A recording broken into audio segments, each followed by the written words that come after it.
Welcome to season 4 of the Be Your Own Kind podcast. I am so excited to share some new ideas and experiences with you and also introduce some more wonderful and fantastic people on the platform. Be sure to visit our site, www.beyourownkind.com, to be able to keep up with the latest news and the latest blogs and content. Also, we have a Facebook community that involves giveaways, touch base, and exclusive deals.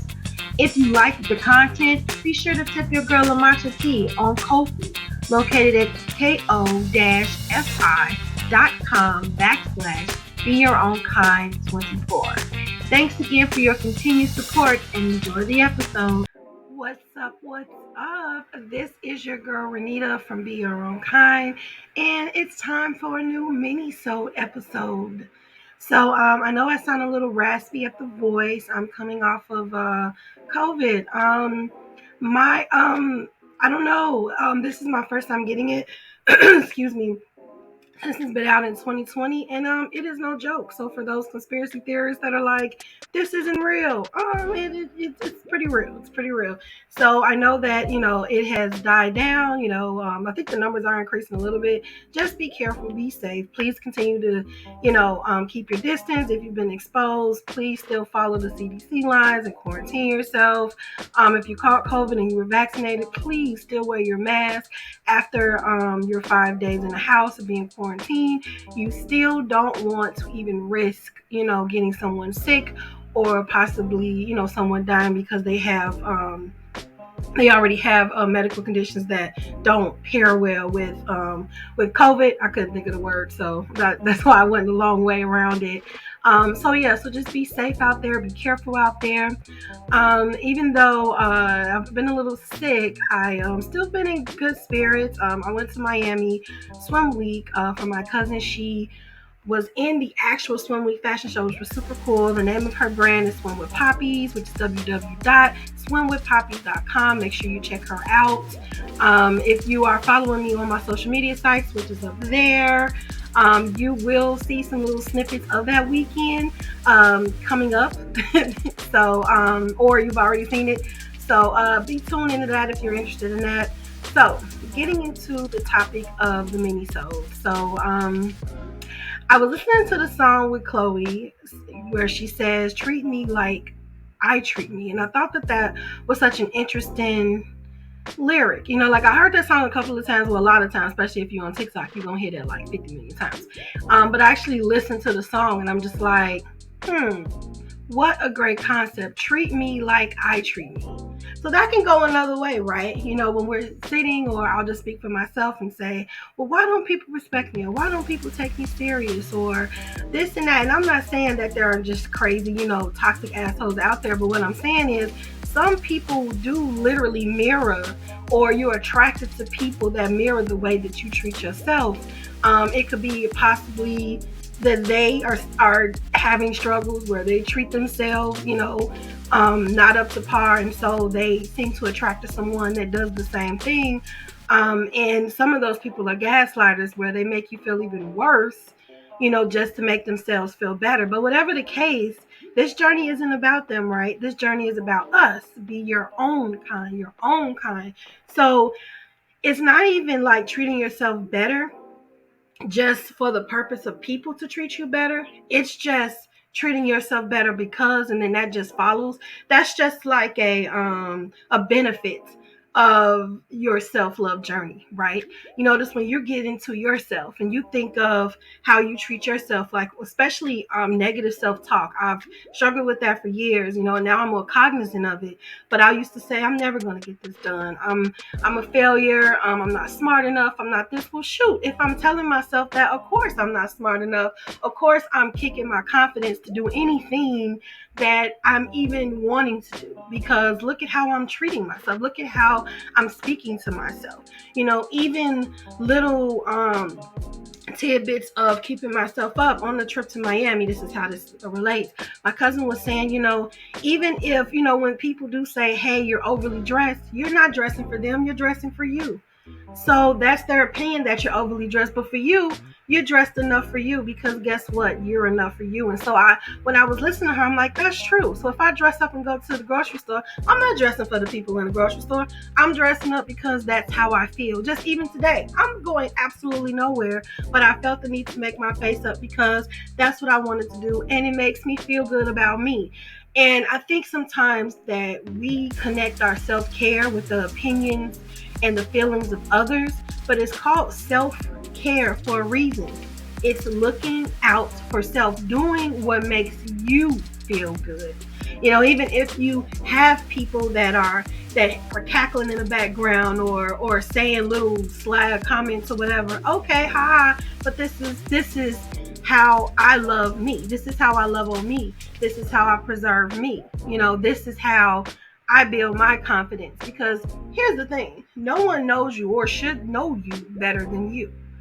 And that comes with that moment of just that self-reflection and that time of getting to know you, that time of that alone time, which we talked about in a current podcast that was actually published on Monday.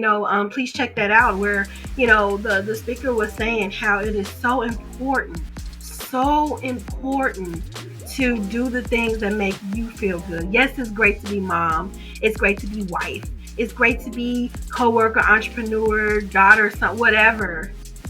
But make sure you're something to you. Make sure you have a title and a relationship with you, because last I checked, the person that you're with the most is yourself. So I like the concept of treating me like I treat me. I love that. And there was, and even to expand on that, there was a Star. I don't know if you guys watched the show Star, where she was like, I bring me to the table because I'm that confident. I know how intelligent I am. I know how capable I am. I know the capacity of what I can bring into your life because I brought it into my own. So when you're asking me, what can I bring to this relationship or what can I bring to your life? I can bring me because I am the commodity. I am the asset. And even if you're just starting something, you should always feel like you are the asset. You should always feel like you are that chick. Like, I have a friend that anytime that we're feeling down or we're having a bad day, she make us say a mantra. She was like, well, we're not going to deal with that today. You know what, I'm a bad bitch. She said, say it after me, and I would repeat after her. And at first I'm like, this feels weird, but now when she says it, I believe it. So I'm like, yeah, I am a bad bitch. Like, I love that concept, because nobody should be able to pump you up more than you. You should think that you the ish before anybody even recognized that. And I always took a page out of Lil Wayne's book. How many times was he telling us that he was the greatest rapper alive? Like, for real, like, how many times was he telling us that? And then we looked up and we like, man, he might be the greatest rapper alive. Now, he is super dope. But I'm saying, like, even if he wasn't, the confidence is just like, yeah, you are. And it even intrigued you to say, well, let me see your skills. Let me see if you are, the greatest rapper alive, because that's that confidence.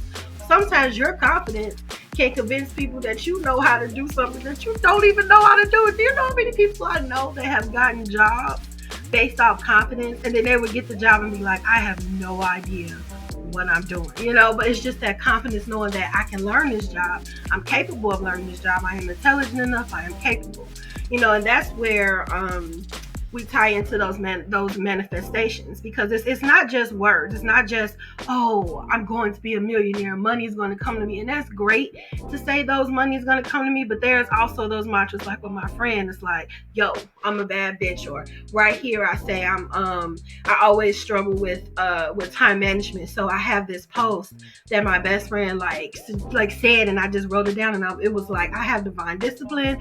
Everything I need to do, I will do. You tell yourself this stuff and you pump yourself up. So even if you're not there yet, when you pump yourself up and pump your confidence up, you start to believe that. And guess what? That's another benefit of self-love, and that's another benefit of self-care.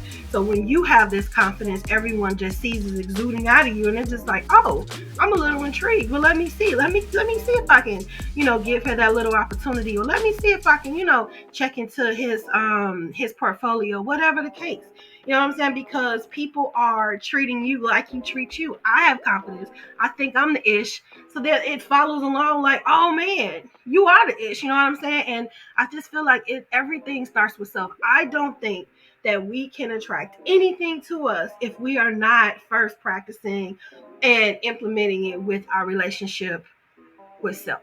I don't see that. I don't see that at all. I don't, because I can't see everybody telling me I'm beautiful and I don't believe it. And and I have high self-confidence, you know what I'm saying, or high self-esteem.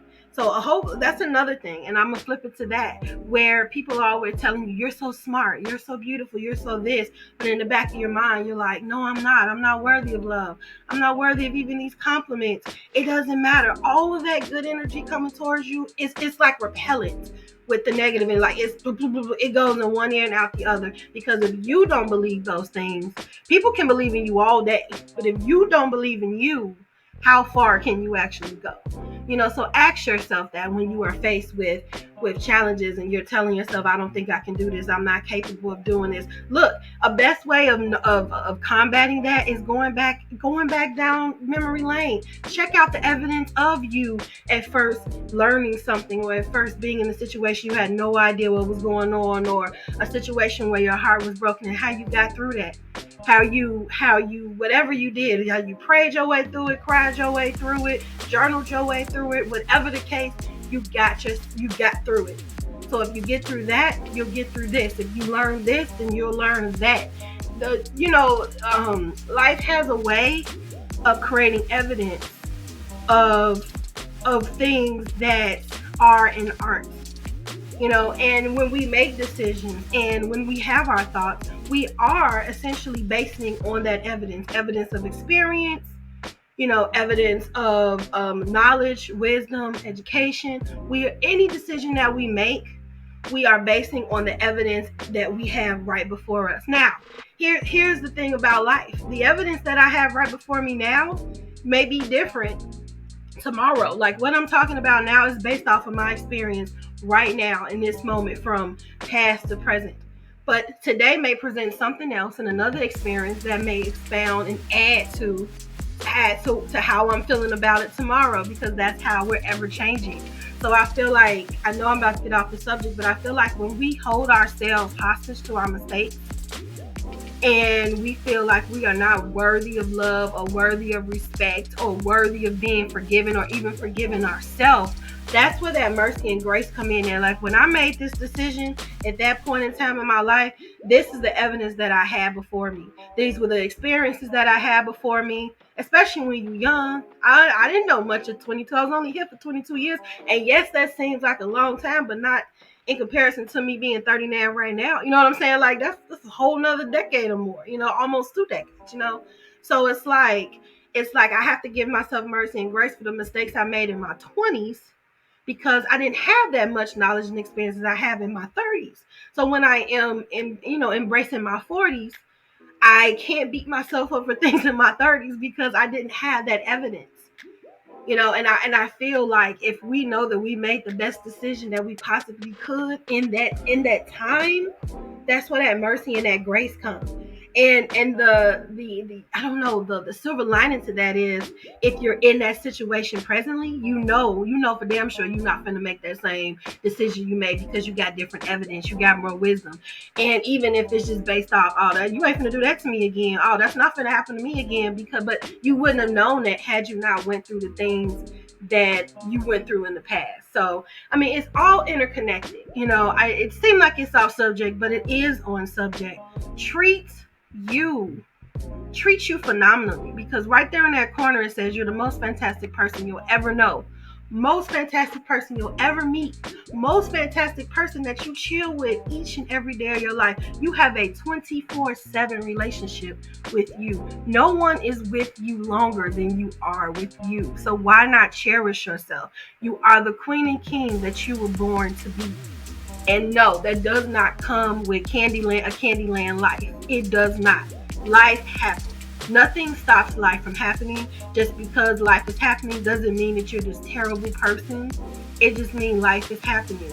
And this is the point of doing things to keep yourself filled up and having that self-care time, because that gives you a chance to fuel up. So when life is knocking you, you have those tools to get through it. You know what I'm saying? You have that prayer, you have that reading, you have that meditation, whatever you do that, every day, your self-care regimen to keep you uplifted. When those dark times come, you already ready, because you got that reserve that we talked about no, I actually wrote a blog about that.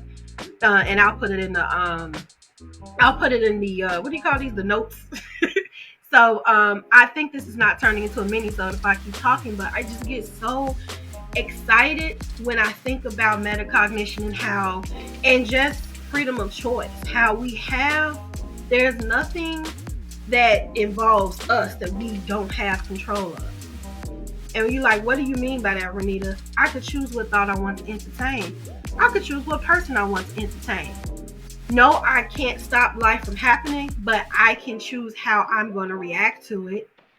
I can choose how I'm going to process it.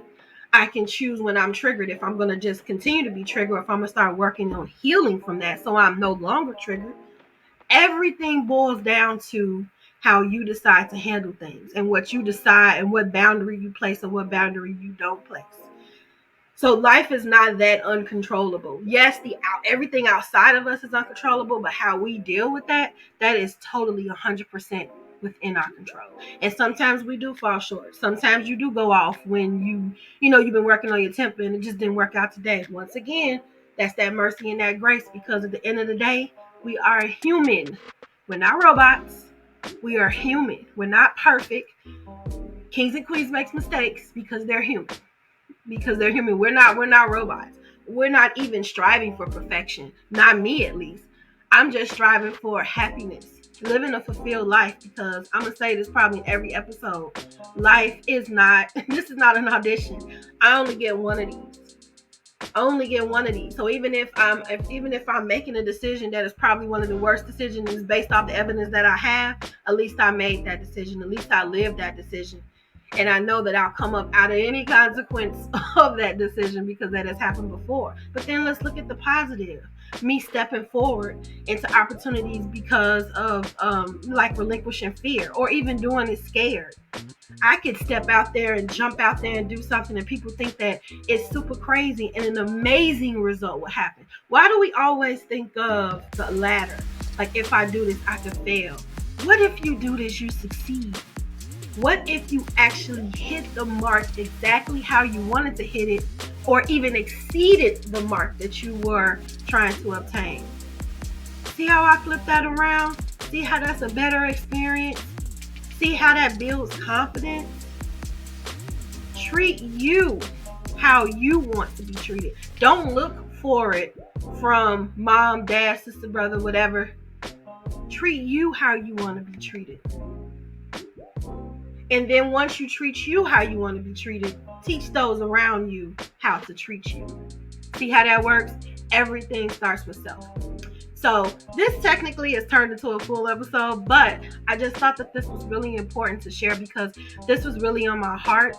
And just for someone out there listening that is just struggling with themselves, I hope that this helped you. And as usual, you guys can always come to me. You can send me a message on the chat on www.theyourowncon.com. You can DM me on any of the social media sites, and we can have a conversation. I'm always open to talking to people and sharing ideas.